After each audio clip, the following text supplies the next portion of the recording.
Hi, my name is Laura, and welcome to my podcast, Why the Book Wins, where I compare books with their movie adaptations, and through these discussions, you will hear why 9 times out of 10, the book wins. I'll also share different behind-the-scenes trivia I've discovered in my research, which by learning makes the story all the more interesting. If you love either books, movies, or both, this is the perfect podcast for you. This probably already goes without saying, but there will be spoilers for both the book and the movie in this podcast. So if you plan on reading the book or watching the movie, go do that first, and then come back and listen to this. And now, without further ado, let's get right into it.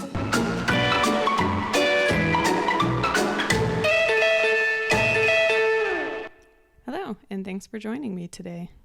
As you can see by the title, we are talking about The Woman in the Window, which is a novel written by A.J. Finn, published in 2018, and the movie by the same name, directed by Joe Wright, was released 2021. Now, before we get into the book and movie, I wanted to talk about the author, A.J. Finn.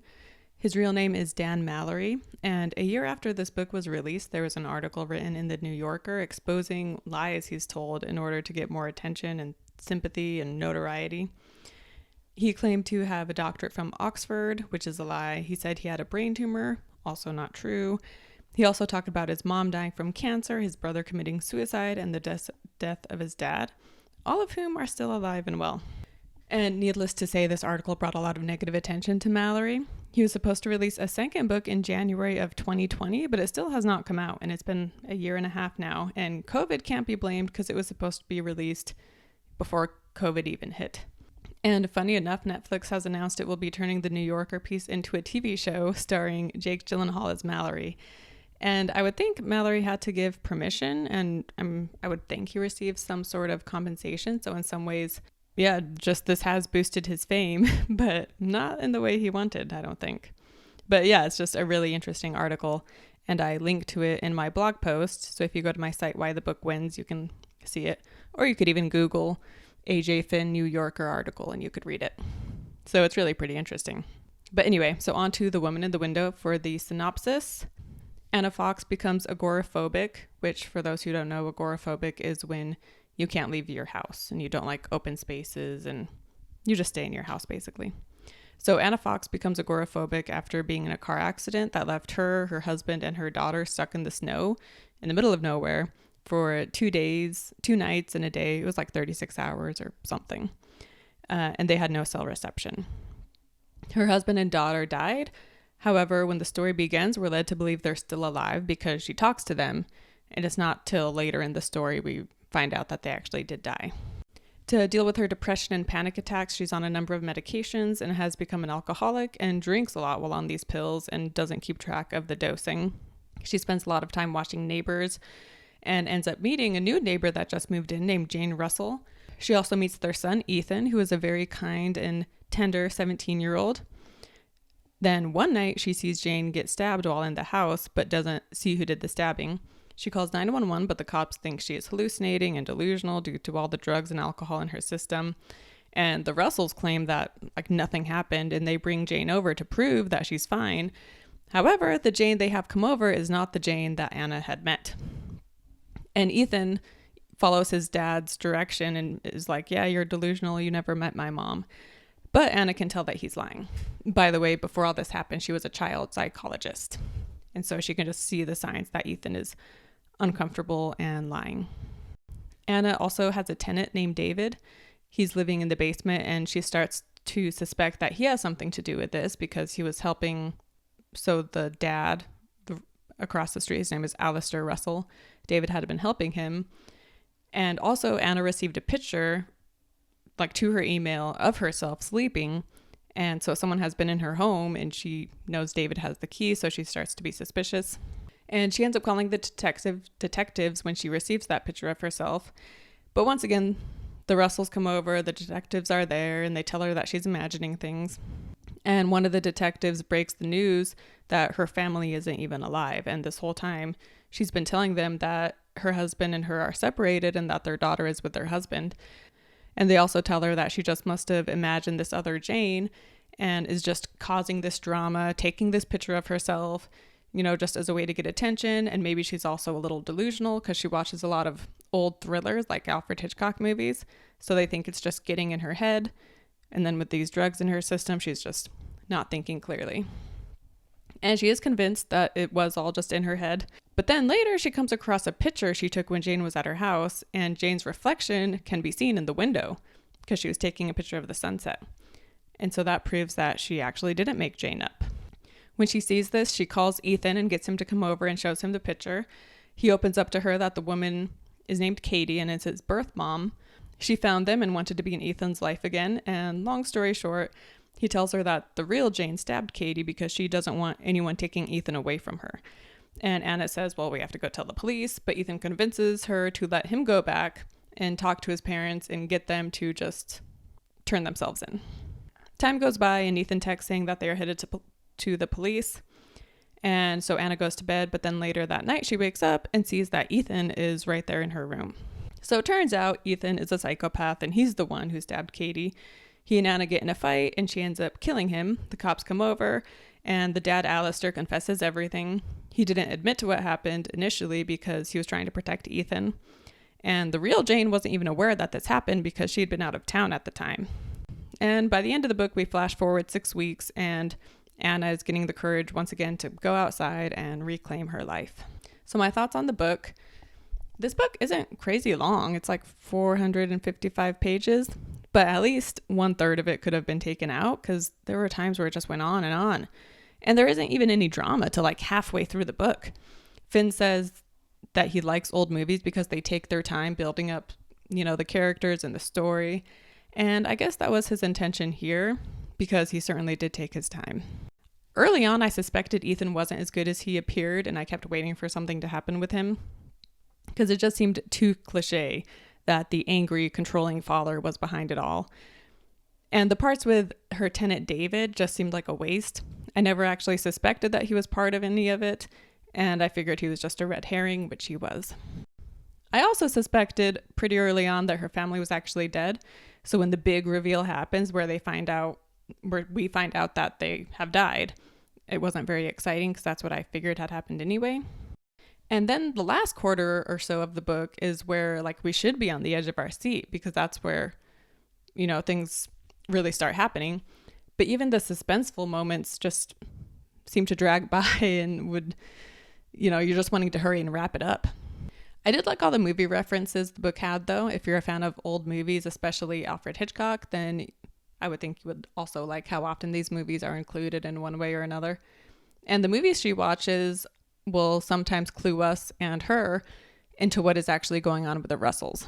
But funny enough, the movie Rear Window is only mentioned once, and it's briefly mentioned. So this is, kind of funny because obviously the premise of these two movies are very similar because it's, someone who's housebound that witnesses a crime that their neighbor commits. So I almost feel like he intentionally didn't mention it because it's so similar. So on to the movie. In 2016 is when the book was announced and the bidding war for the rights began. And the movie was supposed to be released in 2019, just 1 year after the book came out. And after the movie was tentatively finished, they showed it to a test audience who reported back that it just left them confused. So the release date was pushed back from 2019 to 2020 so that they could do reshoots to help the end make more sense. And then the May 2020 release obviously didn't happen because that was in the midst of COVID and the theaters weren't open. It was then sold to Netflix, who released it this past Friday, May 14th, 2021. So needless to say, this story has had quite the journey to reach audiences. And it was directed by Joe Wright, who prior to this really only directed dramas. He did Pride and Prejudice, Atonement, and The Darkest Hour. With the acting, we have Amy Adams as Anna Fox, and she gives a strong performance. I think she was well cast, and she does the best she can with what she's given.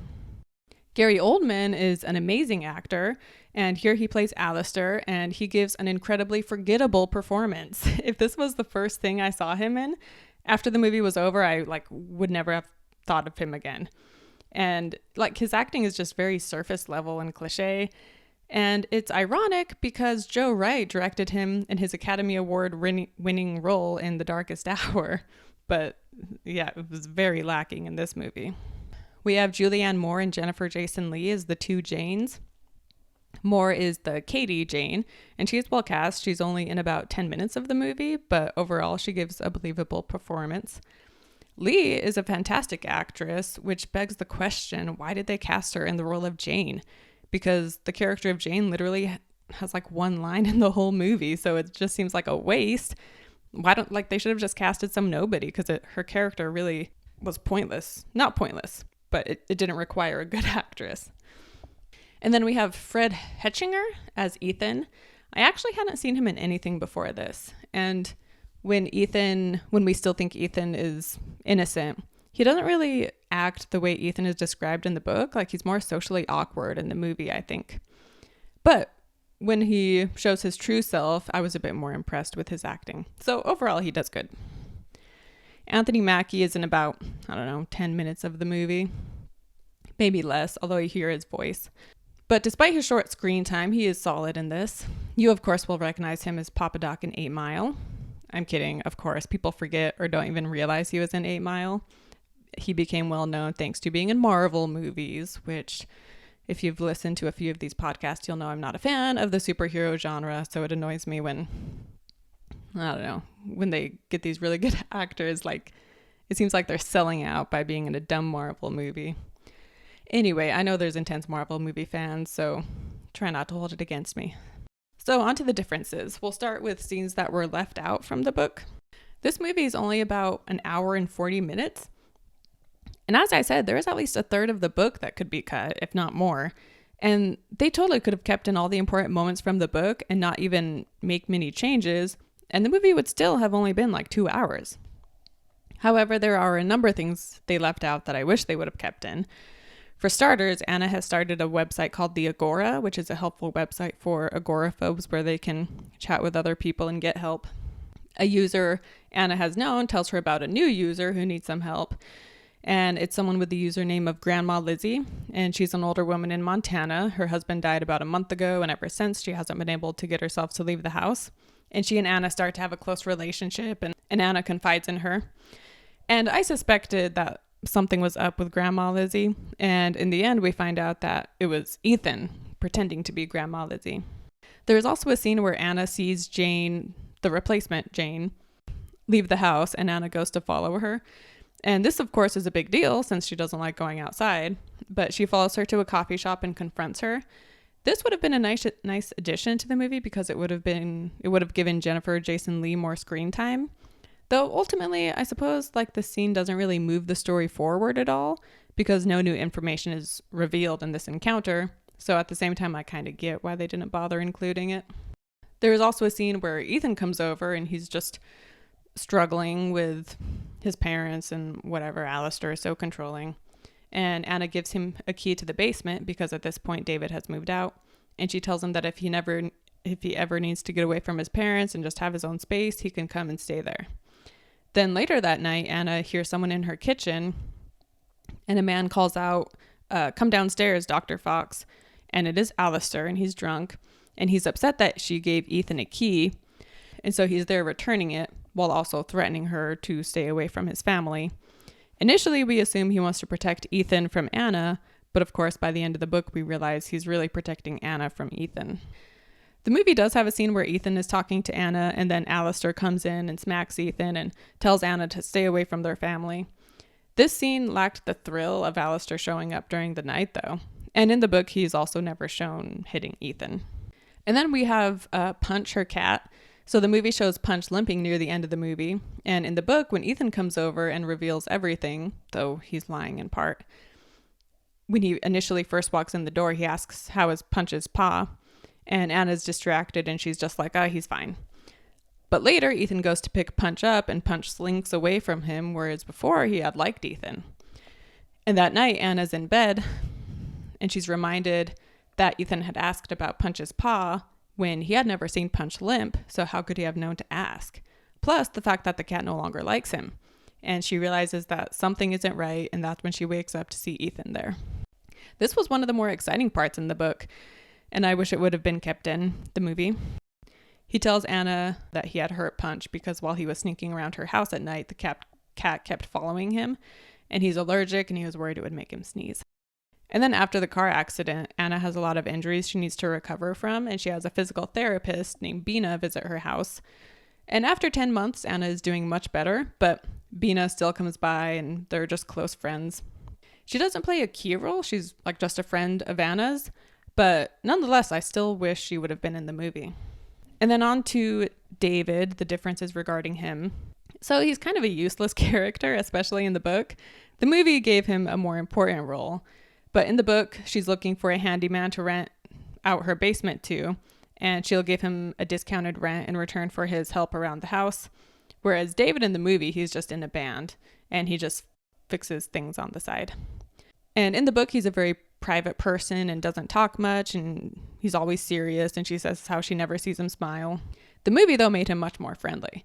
And so later in the movie, when she goes down into his basement apartment and then he finds her, he goes berserk, and it seems so out of character for him. Whereas in the book, he's upset, but it doesn't feel out of place, and he calms down in the book eventually. Whereas in the movie, he just is upset the whole time. Also in the book, he later goes upstairs to apologize to her, and that's when he confides in her that he's been to prison, and that's why he's very particular about his private space. They then end up drinking wine together, and then they have sex, which just kind of comes out of nowhere and seemed pointless. In the movie, he doesn't really apologize for getting so upset, and he also doesn't tell her about his prison time. It's something that she discovers when she's looking around his place. But both the book and the movie have her see the earring while she's down there. So in the end of the movie, David comes by to get his stuff, and he's the one that she shows the picture of Jane to, Jane's reflection. And he tells her that it isn't Jane, that it's a woman named Katie. So he, rather than Ethan, is the one that tells her that she is Ethan's birth mom. And he says that she stayed the night once but was a mess, and David didn't have her over again. In the book, she actually spent 4 nights with David, and she never told him about her personal life and her connection to the Russells. And in the movie, David ends up being killed by Ethan, but in the book, David moves out, and then he moves out like a week or so before all the drama goes down at the end. And once he moves out, we just never hear of him again. So with the ending in the book, after the confrontation where they tell her she imagined this other Jane and she believes that she did imagine her, she cuts off communication from people. She tells her therapist not to come by, and she also dismisses Bina. She logs into the Agora and tells Grandma Lizzie the truth about her family because she made Grandma Lizzie let her to believe her family was still alive. They were just separated.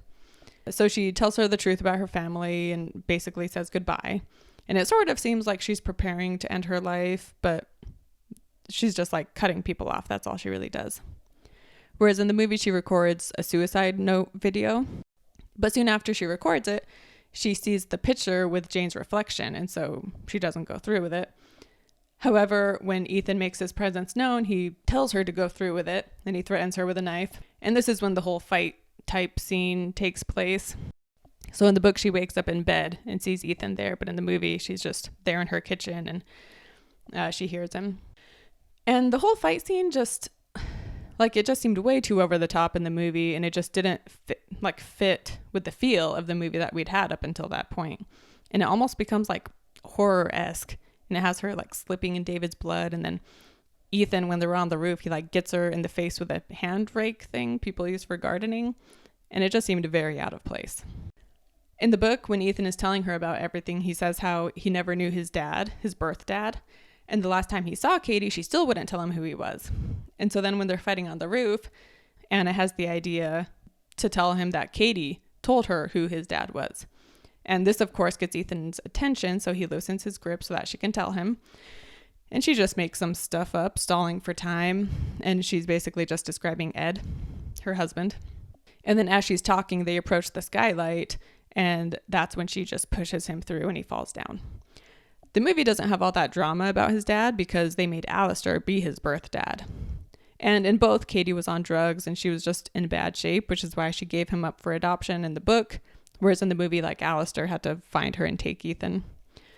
And in the movie, there's no talking while on the roof. It's just fighting, and eventually she makes him fall through the skylight, same as in the book.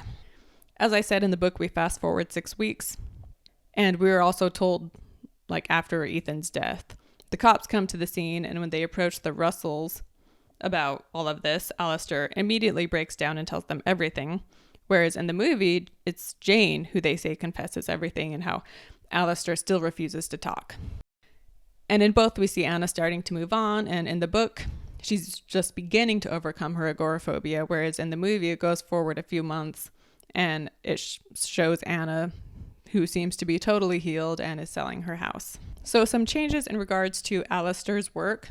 In the book, Anna gets in contact with Alistair's former assistant to try to get a description of Jane, and she's told she has dark hair and fair skin, but this is no help because both Janes have dark hair and fair skin.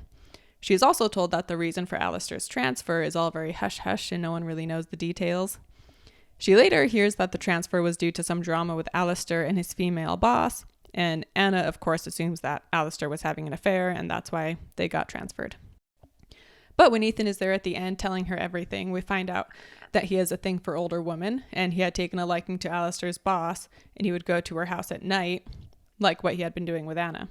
The woman caught him, though, and so Alistair and his family were transferred. In the movie, they have Ethan kill the former boss, but in the book, Katie is actually the only person Ethan ever kills, though of course he does try killing Anna. And so then some other smaller changes. In the book, Anna doesn't like having windows be open. Like, she'll have like the blinds open, but like the actual window opened up to let air in. She doesn't like that. And she doesn't like doors being left open. But she's fine with people coming in her house, and, you know, she's totally fine interacting with others. Whereas the movie makes her seem like she not only doesn't want to go outside, but she also doesn't want to interact with people in general. The book also goes more into the car crash scene. For one, when they were driving out there, they did reach the hotel. And while they were there, Ed tells her that he can't do this and they need to tell Olivia that they're divorcing. They tell Olivia and she gets very upset, of course, and so they decide to leave. Because the reason they were driving up there was to go skiing on like a family vacation. And it was Anna's idea to try to fix things, I guess. Anyway, on the drive home, the man she was having an affair with calls, and like the movie shows, they have a fight over the phone and then they crash. And also in the book, she was having an affair with her fellow therapist who she shares a practice with. In the book, when they crash, Ed and Olivia are still alive, and she drags them out of the car and is even able to get Olivia to eat and drink some, whereas Ed is in worse shape. During these parts, she talks about the huge sky looming overhead and the snow falling, and the way it's described really helps us understand why being out in the open is so difficult and scary for her. Eventually, they are saved, but by that time, Ed and Olivia have passed. And this is a smaller detail, but in the book, Katie visits Anna's house twice, once after helping her when the kids are egging her house, and then the next day, Anna is spying on them and Katie sees. Anna is very embarrassed and leaves the window, but then Katie comes over and they end up drinking wine, playing chess, and bonding. So in the end, book or movie, so I thought the pacing of the movie was really off and a lot of scenes felt rushed. I wonder though if I would have thought that had I never read the book, because books always go into more detail. So when I go to watch the movie, is it just inevitable that I would think it's rushed? I don't know. After I finished the book, I had a lot of complaints, but then I watched the movie and I decided maybe the book wasn't so bad after all, compared to the movie counterpart at least. And I wouldn't recommend the book to anyone, but I would not recommend the movie even more so. I am curious though what the first cut was like, the one the audience said was confusing, because who knows, maybe it would have been better than the one they ended up releasing. Also, side note, the book quotes like different authors praising it, but it all seems phony to me. The publishing company, like, I feel like they must have just reached out to some authors and just asked if they could stick their name on this, and the author was like, yeah, go ahead. And then the publishing company just came up with their own reviews for it, which I don't know if that's true. That's just my guess. Because, I mean, the Stephen King review, it says something about, like, great story, totally original, which it obviously isn't totally original. People say it's a rip off the movie Copycat, which is also a movie or a story about a woman with agoraphobia. And then it's very similar to a lot of Hitchcock movies. And I mean, Finn, the author, even acknowledges this because he includes references to all these movies in the book. So it's clearly not totally original. But funny enough, the most interesting thing about all this is what was discovered about the author A.J. Finn / Dan Mallory. And I, for one, am very excited for the show about him, and I'm sure it'll be better than his own book or the movie. And if you want to watch a thriller with a housebound protagonist, just watch Alfred Hitchcock's movie Rear Window because it is amazing. And Woman in the Window is just a waste of time. So thanks for joining me for today's podcast. And I hope you enjoyed this. And join me next week for If Beale Street Could Talk. Thanks. Thanks for listening. If you have any comments, questions, or suggestions, head over to my site, whythebookwins.com. You can leave a comment there and I will be sure to reply. You can also find me on Instagram under the same name, Why the Book Wins, and you can message me there and don't forget to follow. And also don't forget to subscribe to my podcast and join me next Wednesday for the newest episode of Why the Book Wins.